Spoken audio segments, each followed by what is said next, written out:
xamal ne boo internet ñuy suivre Mak TV ñu ngi tey nga xamante ne toog ak coach bi nga xam ne mooy coach ne ASC Nexlé ñoo dem final zonal ñoom ak bi nga xam ne mooy ASC Cité coach maa ngi lay nuyu. maa ngi lay fay sa waay. tey ñooy préparé sa final tey ak sa équipe. waaw d'abord salaamaaleykum maa ngi nuyu ñi saan Mak TV yëpp à travers le monde di remercier Ali c'est notre frère PDG Mak TV di ko sant si initiative bi quoi di ko ñaanal yàlla mu yokk ko daal waaw final bi ñu ngi koy préparé comme ni ñu doon préparé yenn match yi rek peut-être c'est un match spécial mais ñu ngi koy préparé ak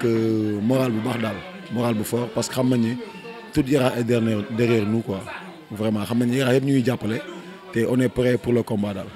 waaw. bi mooy ñaata at nga yóbbu équipe bi final. waaw Nexlé daaw laa fi ñëwoon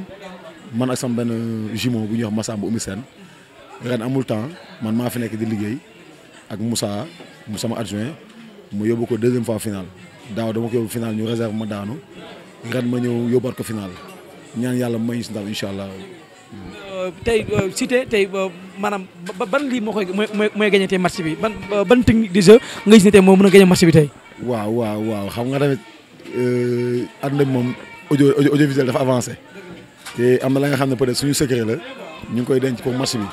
mais xalaat naa li ñu liggéey ak li nekk si ñun incha allah bu ñu ko wanee terrain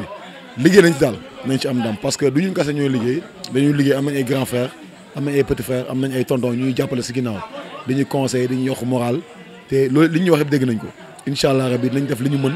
pour bu ñu nee si match bi sur le plan technique sur le plan tactique sur le plan moral sur le plan mental adversaire bi du ñu jot dara daal pare nañ daal pour gagner final incha allah waaw. xoolee seen match de poule yi seen match de poule yi nga xam ne moom ngeen def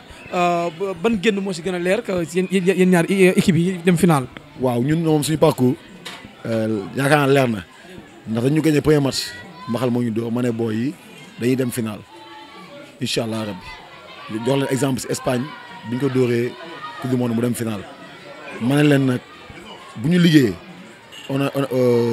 meilleure équipe de la zone ñun la te incha allah rabbi nañ ko prouver ma joué suma ñaari match qualifié dóor ñëpp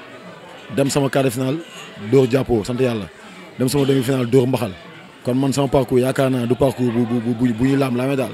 parce que ñaari adversaires yi mag si zone bi laa wàcce sant yàlla ak mbaxal waaw ñu si ngoon 10 fexe naa ba éliminer leen dem final adversaire bi may dayal nag xam naa ne adversaire la parce que 2 ans amul défaite waaw man nag 2 ans benn défaite la am waaw xëy na nag yàlla na nekk benn défaite am moom waaw. Cité gëj na final wala. Cité mooy champion sortant coupe bi si loxoom la nekk mu laa bëgg a jël ni man waaw. te est-ce que dina yomb jël foxati coupe bi si loxo Cité. waaw du yomb nag du yomb mais am nañu bagage yi am nañu moral bi am nañu lépp pour dem jël ko si ay loxoom te incha allah rabbi yàlla nañu may ndam nañ ko jël si ay loxoom waaw. sa athlètes yi nga xam ne mooy sa joueurs yi tey mbaa ñëpp ñu ngi si bonne santé ak ñu ngi si bonne condition yi nga xam ne am nga yaakaar carrément xam ne tey war nañu mën a gagner match tey bi. dëgg la waaw ñun nag suñu équipe da équipe ba nga xam ne équipe Baye Fall la ñun moom góor jàpp si góor lañ koy doxee ku manqué du feeñ dañoo liggéey ba xam ne ku manqué du feeñ am nañ ay manquant ku si mel ni Ngoman moo nekkoon suñu militaire ak Matar parce que mooy vice capitaine bi ñoom manqué nañ amoon ay rouge mais joué wuñu match passé te yàlla may nañ si ndam génn nañ si match bi ñoom du ñu joué mais j'espère que ni ñi fi ne am nañ poids wu combler vide boobu. gëm nga yàgg si di ngeen dem tey tiro bi da ngeen dem ba prolongation dem tiro bi. waaw football la final la du yomb mais man gëwuma loolu non gëwuma dama gëm ne man sama gëm-gëm li booy entraîné suñ ko footballee dama koy éliminer si match bi waaw yàlla na yàlla defal loolu nag waaw. maa ngi lay jaajëfal bu baax tey looy wax ñi nga xamante ne mooy seen supporters yi ci wàllum violence bi nga xamante ne mooy toujours nawetaan dañuy gis ne dem ay violence. non supporters yi moom muy Nexlé di Cité di Yaraax yëpp man li may ne woo ci final mooy final bu am fair play final bu am jàmm ñu football ci fair play mooy moytu violence bi parce que ñaari équipe joueuse la Cité équipe la am ñoom équipe muy joué ñuy joué nañ ñëw def spectacle ñu séance si bàyyi seen i ñu séance si tey jour ouvrable mais ñëppay ñëw séance stade bi bu ñëwee ñëpp ñëw ñëpp kontaan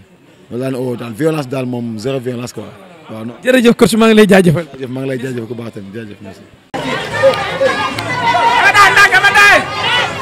Ada,